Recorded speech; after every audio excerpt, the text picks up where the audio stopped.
National Security Council was established in 1947, and it's got 4 members: the President, the Vice President, the Secretary of Defense, and the Secretary of State. There are 2 advisors, head of intelligence, head of our military, the chairman of the Joint Chiefs. And it's actually not a decision-making body. It is an advisory body.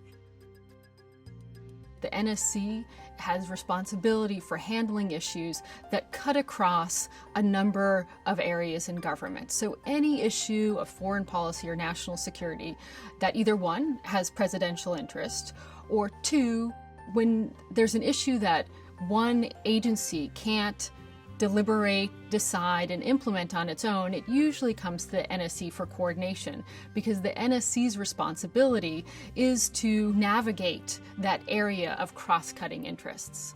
The president is free to organize that structure and bring on people that have the president's confidence.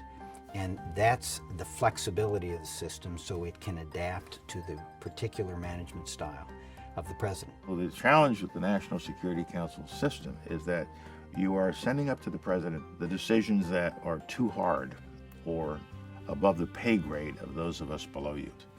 And if anybody disagrees, they work for the president, and they should march in and tell the president that they don't agree with what the others are saying, and let the president decide. That's his job.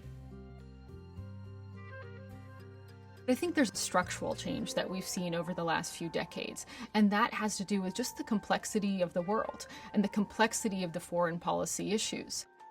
I've heard Brent Scowcroft say decades ago there was one big issue, and that was the Cold War, and we'd studied it for a long time and it moved relatively slowly.